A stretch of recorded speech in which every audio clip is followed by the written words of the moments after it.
Doctor sum Prajapati. નમસ્કાર દર્શક મિત્રો, ગણેશ વાણીમાં આપનું હાર્દિક સ્વાગત છે। તો આવો જોઈએ હવે આજનું રાશિ ભવિષ્ય અને જ્યોતિષ ચર્ચા। એમાં સૌપ્રથમ ગણેશ વંદના કરીએ। વક્રતુંડ મહાકાય સૂર્યકોટિ સમપ્રભ નિર્વિઘ્નં કુરુ મે દેવ સર્વકાર્યેષુ સર્વદા।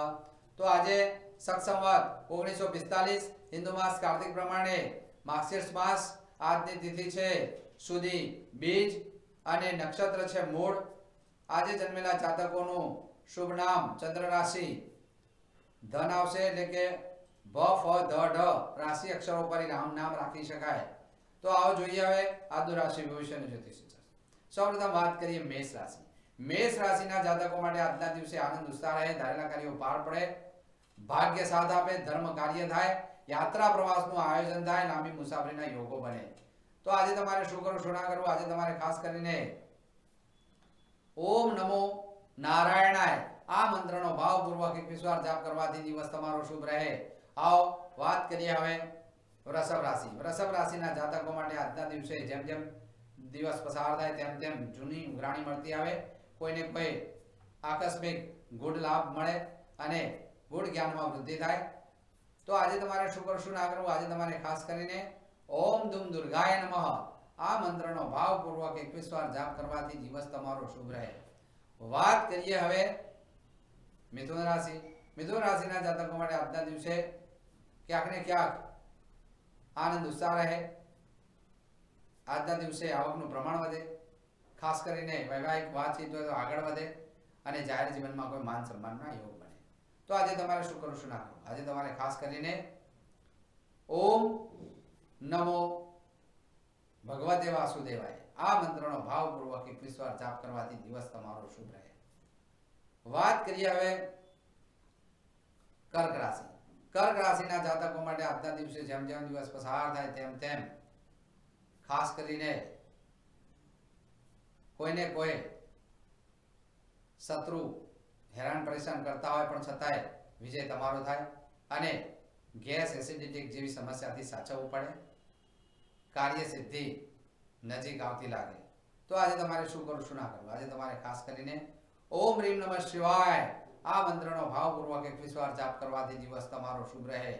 આવો વાત કરીએ હવે સિંહ રાશિ। સિંહ રાશિના જાતકો માટે આજના દિવસે સંતાનના પ્રશ્નો ઉકલતા લાગે, ક્યાંક ને ક્યાંક આવકનું પ્રમાણ વધે, શેર સટ્ટામાં કોઈ આકસ્મિક લાભ મળે।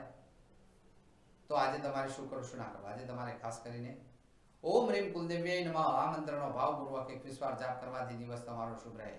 વાત કરીએ હવે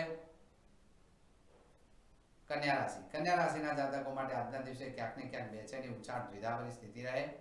તો આજે મકાન વાહનના પ્રશ્નોમાં સફળતા ક્યાંક મળતી લાગે। આજે તમારે શું કરવું શું ના કરવું, આજે તમારે ખાસ કરીને ઓમ વિષ્ણવે નમઃ આ મંત્રનો ભાવપૂર્વક 21 વાર જાપ કરવાથી દિવસ તમારો શુભ રહે। વાત કરીએ હવે તુલા રાશિ। તુલા રાશિના જાતકો માટે આજના દિવસે જેમ જેમ દિવસ પસાર થાય તેમ તેમ ખાસ કરીને સાહસિકતા, પરાક્રમથી થયેલા કાર્યોમાં ક્યાંક ને ક્યાંક સફળતા મળે, ટૂંકી મુસાફરીના યોગ બને અને કુટુંબ કબીલામાં મિલન મુલાકાત થાય। તો આજે તમારે શું કરવું શું ના કરવું, આજે તમારે ખાસ કરીને ઓમ રુદ્રાય નમઃ આ મંત્રનો ભાવપૂર્વક 21 વાર જાપ કરવાથી દિવસ તમારો શુભ રહે। આવો જોઈએ હવે આજનું રાશિ જ્યોતિષ ચર્ચા। જ્યોતિષ ચર્ચામાં ખાસ કરીને દર્શક મિત્રો આજે આપણે વાત કરીએ તો શુક્ર ગ્રહ વિશે। શુક્ર એ શું છે? શુક્ર એ યુનિવર્સલમાં બ્રહ્માંડની અંદર એક ચમકતો સ્ટાર, એકદમ તેજસ્વી તારો શુક્ર ગ્રહ છે, જે ને કહેવાય કે શુક્ર એટલે વૈભવ, વિલાસ, ઠાઠ માઠ, મોજ શોખ, એશો આરામ, ગાડી બંગલા, ભૌતિકતા, લક્ઝુરિયસ, કળા, ફિલ્મી લાઈન આ બધું શુક્રથી છે। તો શુક્ર એ વૃષભ રાશિમાં સ્વગ્રહી છે અને તુલા રાશિમાં સ્વગ્રહી છે, જ્યારે મીન રાશિમાં ઉચ્ચનો બને છે અને કન્યા રાશિમાં નીચનો બને છે। તો જેની પણ કુંડળીમાં શુક્ર જો દૂષિત હોય તો આ બધા સુખોમાં ક્યાંક ને ક્યાંક ઉણપ થાય છે. માનો કે શુક્ર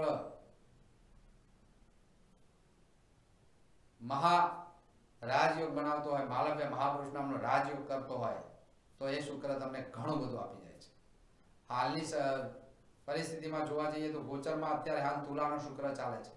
તુલાનો શુક્ર એટલે સ્વગ્રહી કહેવાય, અને તુલાનો શુક્ર એ ઘણી બધી રાશિ માટે એ રાજયોગ કરતા પણ અત્યારે છે. દાખલા તરીકે મેષ રાશિ, તો મેષ રાશિ માટે માલવ્ય મહાપુરુષ નામનો રાજયોગ સપ્તમ સ્થાનમાં આવ્યો એટલે બની ગયો. બીજી વસ્તુ કે મિથુન રાશિ, તો મિથુન રાશિ માટે ચોથા સ્થાનની અંદર આવે તો એ પણ માલવ્ય મહાપુરુષ નામનો રાજયોગ કરતા થાય. પંચમ ભાવમાં શુક્ર બળવાન થાય તુલા રાશિને, મિથુન રાશિને, તો પંચમ ભાવમાં પણ એ કેન્દ્ર ત્રિકોણની અંદર એ સારું પરિણામ આપે છે. તો એ આવકનું પ્રમાણ ને આમ તેમ બધું વધારે છે. કર્ક રાશિની વાત કરીએ તો કર્ક રાશિને ચોથા સ્થાનની અંદર સુખ સ્થાનમાં મકાન વાહનના કોઈ વિચારો હોય, મકાન લેવાનું હોય તો પણ એ ઈચ્છા પૂર્ણ થતી જણાય.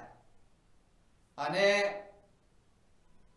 સિંહ રાશિમાં જોવા જઈએ તો એ પરાક્રમ ભાવમાં છે, તો પરાક્રમ ભાવમાં શુક્ર ત્રીજા સ્થાનમાં કલા, નૃત્ય આ બધી બાબતોમાં સુખ સારું આપે અને ક્યાંક ને ક્યાંક પરદેશ ગમનમાં તે પણ શુભ ફળ આપી શકે છે. તો એ શુક્રના ત્રીજા સ્થાનને કુટુંબ કબીલાના ભાવને લઈ અને ઘણા બધા સફળતા આપે છે તમને. વૃશ્ચિક રાશિની વાત કરીએ તો વૃશ્ચિક રાશિમાં 12મા સ્થાનમાં શુક્ર થાય, તો 12મે શુક્ર મોજ શોખ, ગાડી બંગલા, વૈભવ, જિંદગી જીવવાનો એક અનેરો શોખ આપે છે. અને ખાસ કરીને 12મે શુક્ર આવક પણ આપે છે, પૈસો પણ આપે છે અને ખર્ચાવે પણ છે, તો એ પણ શુભ જ ગણાય. માનો કે ધનુ રાશિની વાત કરીએ તો એકાદશ ભાવમાં આવે શુક્ર, તો એ પણ એ શુભ ગણાય છે, અત્યારે તુલા રાશિનો છે. અને મકર રાશિમાં એ ઓલરેડી ત્રિકોણ સ્થાનની અંદર આવે તો પણ એ શુભ સ્થાનમાં છે અને કર્મ સ્થાનની અંદર એ શુભ ફળ આપે છે 10મા સ્થાનમાં. તો એવી રીતે ખાસ કરીને કુંભ રાશિ તો સુખ સ્થાનનો માલિક બની અને જેને કહેવાય કે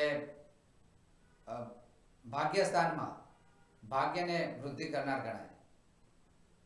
તો આ રીતે શુક્રના શુભ ફળો પ્રાપ્ત થાય છે. મીન રાશિમાં જોવા જઈએ તો એ પણ લગ્નેશ તરીકે ઉચ્ચનો ગણાય અને મૂળ અષ્ટમ ભાવમાં છે, એટલે ગુપ્ત ગૂઢ જ્ઞાન, ગૂઢ રહસ્યો અને જૂની ઉઘરાણી બધું મળે. તો આ જનરલી અત્યારના ગોચરના શુક્રની વાત કરી, પરંતુ જન્મનો શુક્ર જો આવી રીતે બેઠો હોય શુભ થઈને 1, 4, 7 ને 10મા સ્થાનમાં, તો માલવ્ય મહાપુરુષ નામનો રાજયોગ કરે છે અને એ અઢળક ધન સંપત્તિ, વૈભવ આપે છે. તો શુક્ર એ જેને કહેવાય કે સ્ત્રી ગ્રહ છે. અને જો પુરુષની કુંડળીમાં, પુરુષ જાતકની કુંડળીમાં જો શુક્ર સારો હોય તો સ્ત્રીનું સુખ સારું મળે છે. શુક્ર જો બળવાન થઈને બેઠો હોય તો એ ઘણું બધું આપે છે. આ રીતે વૈભવ ને વિલાસ ને લક્ઝુરિયસ જીવન ને બધું આપે છે. તો શુક્ર જો દૂષિત હોય, ખરાબ હોય તો આ બધા સુખોથી વંચિત રાખે છે. શુક્ર જ્યારે ખરાબ હોય તો શું કરવું જોઈએ? શુક્ર ખરાબ હોય તો શુક્રનો મંત્ર, બીજ મંત્ર કહી શકાય, ઓમ રીમ શુક્રાય નમઃ, ઓમ રીમ શુક્રાય નમઃ. શુક્રવારના દિવસે ખાસ કરીને ચણા ખાવા જોઈએ અને કોઈ પણ સ્ત્રી હોય એને રિસ્પેક્ટ કરવી જોઈએ, સ્ત્રીનું સન્માન કરવું જોઈએ. ખાસ કરીને પોતાની જે સ્ત્રી હોય, પત્ની હોય, તો એનું રિસ્પેક્ટ વધારે ને વધારે કરવું જોઈએ. એને ઇજ્જત આપવી, એને માન સન્માન, એને પ્રેમ આપવો ભરપૂર જરૂરી છે, જેના કારણે શુક્ર તમારો શુભ થાય. અને ખાસ કરીને શુક્રનું રત્ન જે છે એ હીરો છે, ડાયમંડ. તો ઓરિજિનલ ડાયમંડ પહેરી શકાય અથવા તો શુક્રના જાપ કરી શકાય અને શુક્રનું યંત્ર પણ ધારણ કરી શકાય. તો શુક્ર જે છે એ જ્ઞાન, કલા, કર્મકાંડ આ બધા સબ્જેક્ટને લગતો છે. શુક્ર એટલે એકદમ ચમકતું, ધબકતું જીવન. શુક્ર એટલે શુક્રથી જ ઉત્પત્તિ સંભવ છે. શુક્રના નામ પરથી શુક્રનું નામ પડ્યું છે. તો એ પુરુષની કુંડળીમાં શુક્ર જેટલો પોઝિટિવ હોય તો એના સ્પર્મ જે છે શુક્રાણુ છે પોઝિટિવ હોય છે, વૃદ્ધિ પામે છે. આ એક સનાતન સત્ય છે. તો શુક્રની આખી જીવન શૈલી છે. તો આ રીતે શુક્રના મહત્વના જે સ્ટેપ છે મેં તમને બતાવ્યા. અને શુક્ર જેનો પણ શુભ હોય તો એ વધારે ને વધારે શુભ છે, ના હોય તો એનો ઉપાય જરૂર કરી શકાય. આવો જોઈએ હવે આગળ રાશિ ભવિષ્ય. વાત કરીએ હવે વૃશ્ચિક રાશિ. વૃશ્ચિક રાશિના જાતકો માટે આજના દિવસે જેમ જેમ દિવસ પસાર થાય આનંદ ઉત્સાહ રહે, આર્થિક મજબૂતાઈ વધે, ધન ધાન્યની વૃદ્ધિ થાય, દાંત ગળાના દર્દોથી ક્યાંક સંભાળવું પડે તો આજે તમારે શું કરવું શું ના કરવું. આજે તમારે ખાસ કરીને ઓમ રીમ સરસ્વતી નમઃ આ મંત્રનો ભાવપૂર્વક 21 વાર જાપ કરવાથી દિવસ તમારો શુભ રહે. આવો વાત કરીએ હવે ધનુ રાશિ. ધનુ રાશિના જાતકો માટે આજના દિવસે જેમ જેમ દિવસ પસાર થાય તેમ તેમ આનંદ ઉત્સાહ રહે, ધારેલા કાર્યો પાર પડે, આવકની વૃદ્ધિ થાય, જાહેર જીવનમાં માન સન્માન મળે અને ખૂબ જ પ્રસન્નતાપૂર્વકનો દિવસ પસાર થાય. તો આજે તમારે શું કરવું શું ના કરવું. આજે તમારે ખાસ કરીને હરિઓમ તત્સત જય ગુરુદત્ત આ મંત્રનો ભાવપૂર્વક 21 વાર જાપ કરવાથી દિવસ તમારો શુભ રહે. વાત કરીએ હવે મકર રાશિ. મકર રાશિના જાતકો માટે આજના દિવસે ખાસ કરીને ઉચાટ બેચેની દ્વિધા પરિસ્થિતિ છતાંય કોઈ બહારથી શુભ સમાચાર મળે, પરદેશના કોઈ સારા સમાચાર મળી શકે તો આજે તમારે શું કરવું શું ના કરવું. આજે તમારે ખાસ કરીને હનુમાન ચાલીસાનો પાઠ ભાવપૂર્વક કરવાથી દિવસ તમારો શુભ રહે.